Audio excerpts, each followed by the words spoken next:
Good evening, ladies and gentlemen, and welcome to Reference Point. I'm your host, Dave Kocharhook, and with me this evening are two representatives from an organization called Results. We're going to talk a lot about what that means and where the organization originated, but this is an international organization that has some very exciting and specific things that they're doing to better conditions both domestically and internationally. So I'd like to introduce Diana Hagerty and Bruce Preville. I really appreciate the two of you coming here this evening and joining us on Reference Point. So tell us all a little bit about this organization called Results, because as I had mentioned to you guys when I first met you, I had never heard of it until just a few weeks ago, and so I was pretty excited when I began to sit down and talk with you and find out more about it.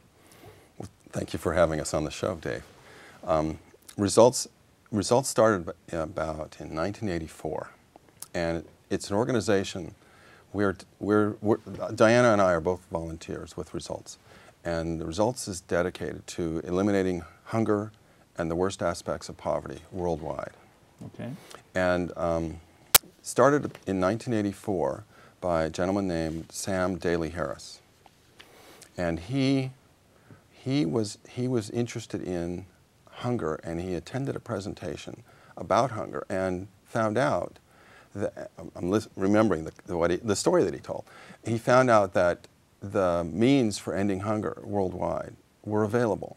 There was enough food to end hunger, and what was missing was the political will. So there is enough of whatever is needed and wanted in order for people to have enough to eat all over the planet, is what you're saying. That's right. So is it just that it's not in the right places, or is it just that it's not getting to the people, or? All of those things. All of those things. All those things. And plus the fact that a lot of people are so overwhelmed by what they see as something that's too huge. Like this massive problem called world hunger. Exactly. Okay. And because it is so huge, then it's like, well, who am I as an individual? What difference could I make? Right. So it's easier to be resigned than, because most people do not know what it takes to actually, a little bit of effort over time in the right direction, what a big impact it can make on the world. Okay. Well, let's talk about this a little bit, because you said a very important thing, I think, Bruce, and that was what was lacking was the political will to do the things necessary to handle this problem. So why? I mean, when we talk about political will, you sort of think that you've got your leaders in the U.S. or anywhere in the world that are there to affect positive activity, to help their citizens and help their, the countries that the citizens of the countries that they do commerce with, et cetera, et cetera.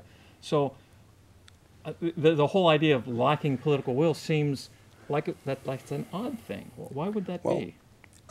If you think about it, in Washington, the voices of the people, especially the people in developing countries around the world, they're not heard in Washington. There's nobody speaking on their behalf.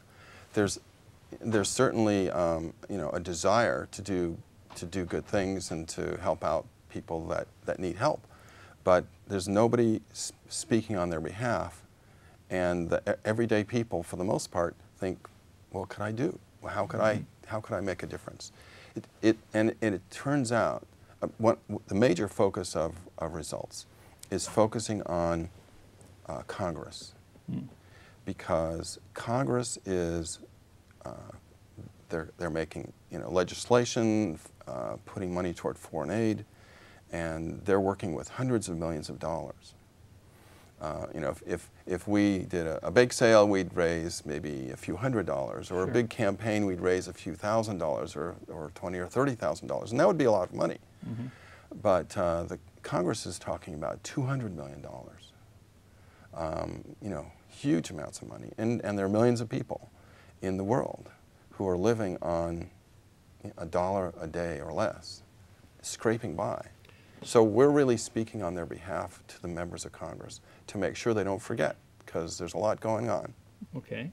And so the United States has, for a long time, participated in various aid programs, for a variety of purposes. I know that we support things from the United Nations and stuff like that. So,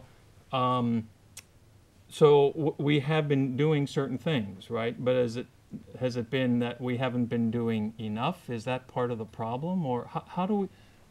Where does results fit into the picture? I guess this whole picture of what it takes to affect a change like this is something that I'd like to discuss a little bit more. And I want to put out another point on that too, because I think that people kind of would look at this and say, well, yeah, some people think, could I do it, or what could I do? And then others are going to think of, why is it something I ever even really have to worry about? I mean, it's on the other side of the world. I don't know any of those people.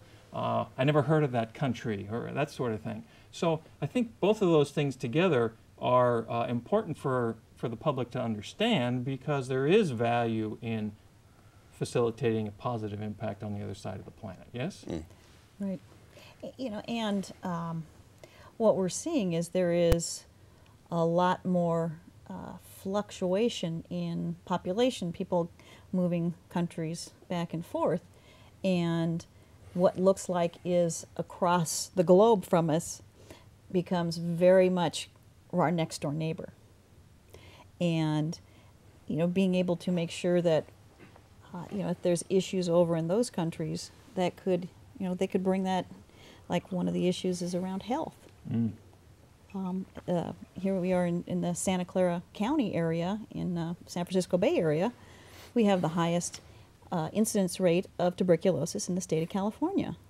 I had no idea. Yeah, so, you know, it becomes very much a local issue because of the globalization impact in our area.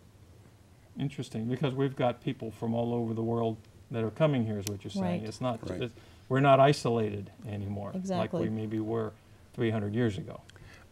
Immigration and just travel. You know, Right. we're sharing we're sharing the world with everybody, and people move across the borders very quickly, and in the case of disease, it does also.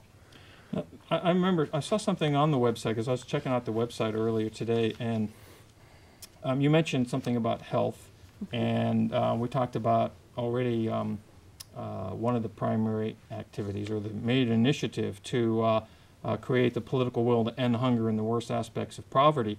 But the health issues tie into that, I guess, and some of the other things you were mentioning to me the other day about education and whatever. And I really want to start to talk a little bit more about that too. But I think I'd like to do that from the perspective of the organization. Let's talk a little bit more about this organization called Results, and then we can start to dig into some of the key things that it's doing. So you mentioned that you're both volunteers here in the San Francisco Bay Area, and I guess that means that you're one of how many?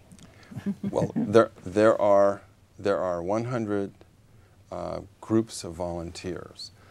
Diana and I are part of the South Bay group. There's one in San Francisco, one in Oakland, one in Contra Costa County, Oh, wow. and 100 across the country. And each of the groups is working with their local members of Congress, as well as with their local media, because members of Congress watch what's in the paper Sure. to keep their finger on the pulse of what the people are interested in, what they care about. And of the 100 groups, about 60 of them are focusing on poverty issues and legislation that's outside this country, in developing countries. And 40 of the groups are focusing on poverty and hunger issues inside this country, and legislation at the national level that can influence that. So we're looking to impact not just the international thing, but we have problems here. We all know that we have problems here, so there's ways to address those things here as well. Okay, Exactly. great. Right. And so these chapters, is there, I guess there's some sort of organization within a chapter, et cetera, but everyone that's within that the chapter is a volunteer, is that right? Okay. Yes. And then Results is headquartered in Washington, D.C., as I understand. Is that correct? Right. Okay. There's a staff of 8 people in Washington, D.C., and they keep track of what's happening in Congress, what legislation is starting up, and keep everybody informed in all the different volunteer groups around the country. So we take what's happening in Washington and write letters to the editor, worked with the editorial board to have editorials on the various topics. Mm-hmm. And the topics are, there are really three categories. One of them is education, one of them is health, and one of them is economic empowerment. Mm. In the global domain, there's legislation that is in each of those three areas, and the particular legislation changes each year as things get passed, as new things come up. But we focus fairly narrowly on legislation that is proven legislation, or working on proven approaches. It's not, you know, wild stuff, but it's things that are important pieces of legislation that the members of Congress need to know that their constituents care about. Okay. And so we'll have meetings with the members of Congress when they're in town, or sometimes we'll go to Washington, D.C. and meet with them there. That's really fun to do. Yeah. So the legislation, for instance, I have a list here. The education in the global realm is, we're pushing for eliminating school fees. In many developing countries, to balance their budget, they charge families a fee to send their kids to school to cover the cost of schooling. Really? I had no idea. And for many, many families that are poor families, it's more money than they have, so they can't send their kids to school. Mm-hmm. And while it was a good idea at the time, it just, the unintended consequences are that when countries have eliminated school fees, and partly with funding from the United States to be able to do that, they've had like 40 to 60 to 80% more kids show up. Wow. Who weren't at school before, because That's, now they can go to school. That's astounding. Right. So, That's, so the primary initiatives that Results has identified as its purpose, okay, the education, there was economic impact, and then was it Health. Okay. Global So health. those three things then act as the guide, the primary objectives for the organization. That's And right. within that context, then we're looking at what can we do within our structure here in the United States to be able to have positive impact in those areas. Okay, Exactly. so did I state that fairly correctly? Right, and I did want to say one other thing, that the larger container, I'll say, for these three areas of initiative are the Millennium Development Goals, which is what the United Nations had agreed to, that by 2015 there would be, 10 specific goals that would be achieved. Okay. So Results then, again, it's proven programs. There's also, this is a commitment that the United States has made to the world. So it's keeping that awareness up as well. Okay, so there are these targets that have been identified within the framework of the United Nations, to which the U.S. has made a commitment. Right. And so the question is, are we meeting those commitments then? And so it sounds like a lot of what Results looks to do is to make sure that our government meets its obligations. Is that a fair statement? Yes, we were among the 193 countries that signed on in 2000 to the Millennium Development Goals, and it's easy to get distracted by things, and so we're keeping their feet to the fire, to make sure that there's progress. Sure. And it would be really easy to lose sight of those things and just focus on all the other things that are going on. Exactly. And I wanted to mention that in addition to the education piece, there's the health piece, and globally the focus is on AIDS, TB, and malaria, which kill millions of people around the world every year. And in particular, there are kids under 5. When Results first started, there were 41,000 children under 5 who died every day. Every day? Every day due to preventable diseases. That's a number that's hard to to Right. wrap your wits around. I know. Over 41,000 9 a day. million. Over For- 9 million a year. Over 9 million kids a year, under 5. Just Under What? okay. Yeah, it's an enormous number. It's hard to even think about it. I mean, Right. it's so many. It's every 3 seconds, Wow. a child dies. And then another child dies. Right. And then another child dies. It's that, and it doesn't stop. And over the years since results started, that rate has decreased down, what is it now? 27,500 is it latest estimates? 27,500 a day. Mm-hmm. Still So an enormous huge number. number. There's been a huge decrease. Yeah. And the difference between those two numbers is people who have lived, who are still alive and living lives that wouldn't have. So, what was it that was done to have that type of a positive impact? There are a lot of, I'll give you an example. One of the things that kills kids in developing countries, young kids, is when they get influenza or they drink bad water and they get diarrhea and they get dehydrated and they die. And it turns out that there is a solution to that. There's hydrating salts that you mix with water and you give them to the kids and then they don't die. And the salts cost like 30 cents Wow. to save the life of a kid. Wow. Okay, so that's a That's known one example. That's a known technology. It's something Right. we know can be done. Okay. So this takes us back to this concept of exercising political will. Because if Right. it's something we know that can be done, and we know that its real costs are like 30 cents. Right. Now, is that 30 cents a day or 30 cents per child period or It's 30 cents per child 30 cents per child? Okay, so to just pull them through. to pull them through. Okay, so it costs 30 cents to make this happen. I mean, that's and for even 27,000 kids a day at 30 cents a piece. That's that's a manageable sum of money. It is. Right. Okay, so that does take us right back to the idea of how do we facilitate doing this? Okay, how do we make it happen? Now, are we the only ones? Is it just the United States that's out there fighting the good fight in this, or that Results is trying to help motivate their governments to do this sort of thing, or is it?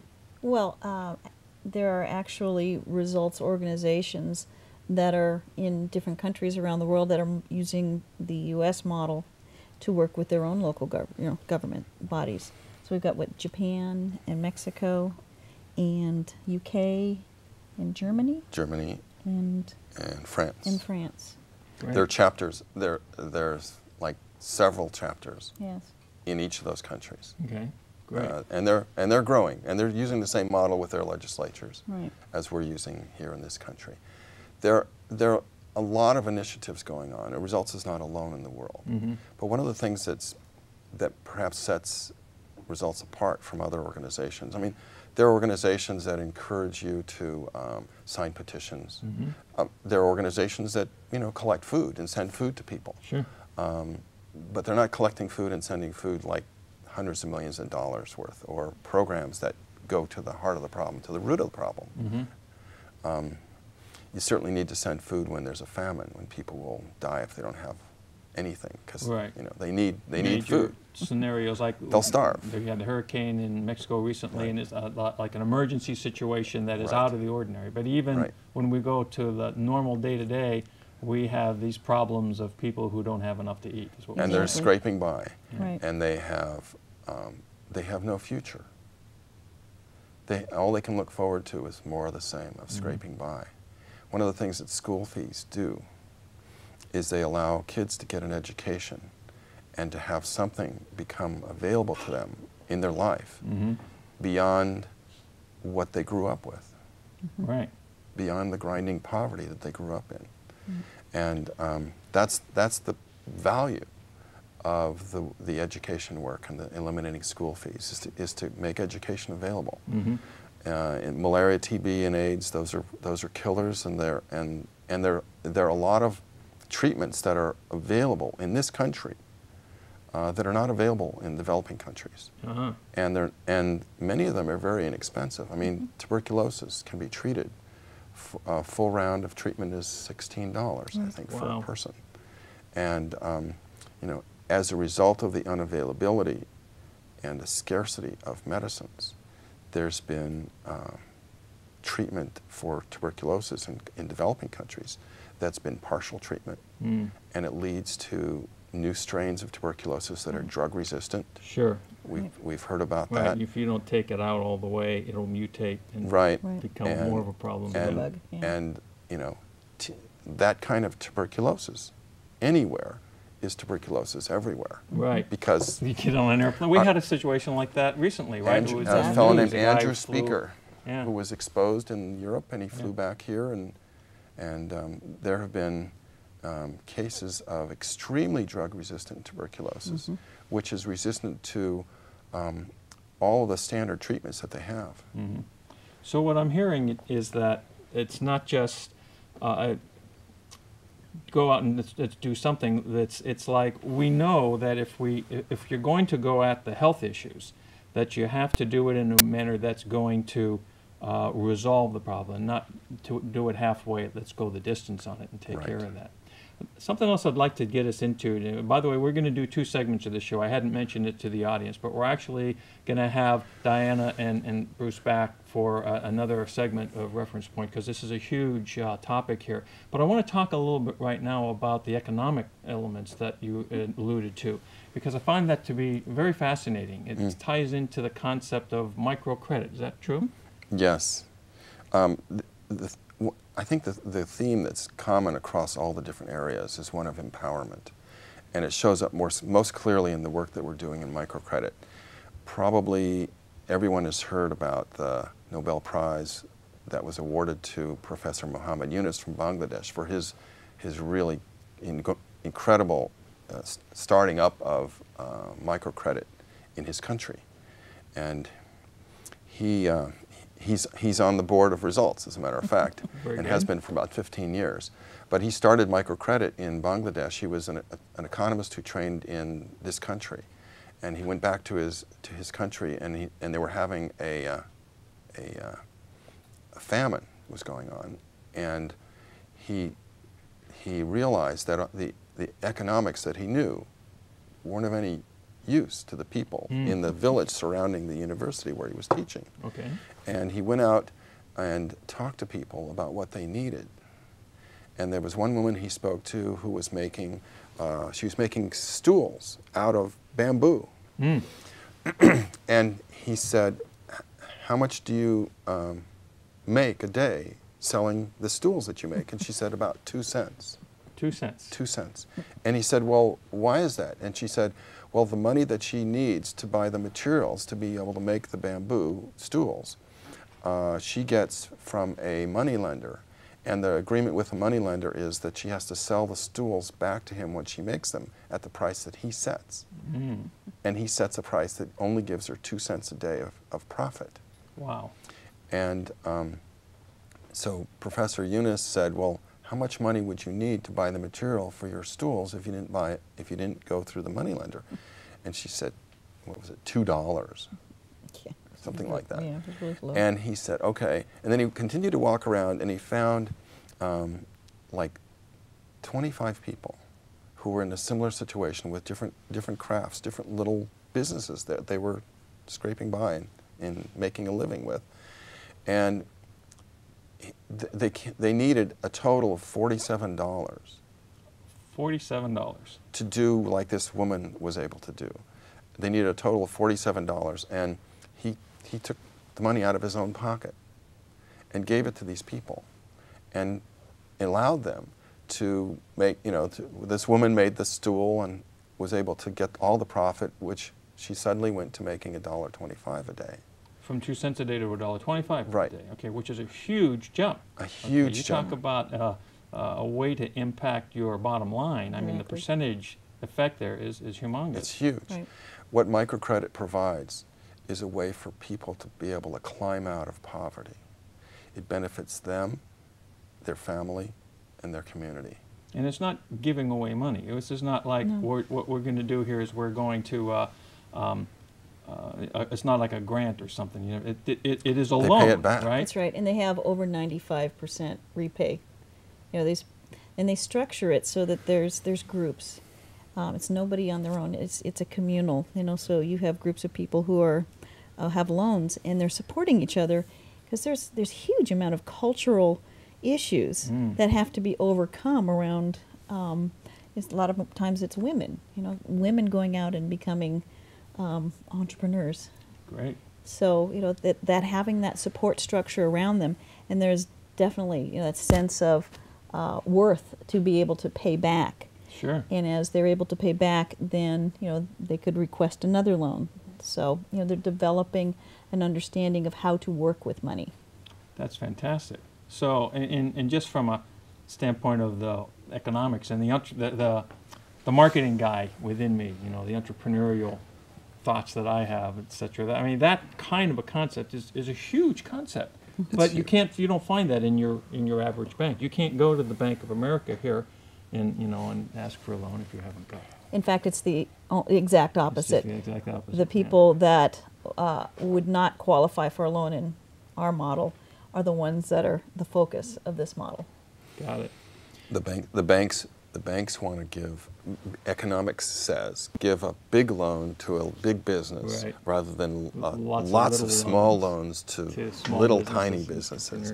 Yeah. And what they found is that the economy of these villages and of nations is affected by people climbing out of poverty. Not only their own lives, but the lives of the people around them. Right. I want to. There were some examples of that I'd like to have us address when we get to the next segment, because we're almost out of time here for this particular show. But this has been enlightening. The understanding a little bit more about the organization is fascinating. And what I want to talk about when we get into our next segment is more about the kinds of things that you would do on a regular basis to help facilitate this kind of change, okay? And then let's have us talk about the microcredit and a few of the other things as well. And I think, Bruce, you told me you had a particular story you wanted to relay from something that you had experienced. So we're going to leave here in a few moments, folks, and we'll be back next week with the folks from Results again. And by the way, our email address is info@referencepointtv.com. So if you have any questions, you have any suggestions about this show that we're talking about today, or any other topic for Reference Point, please let us know. Send us an email, and we'll be happy to answer your questions. And we'll definitely see you next time on Reference Point.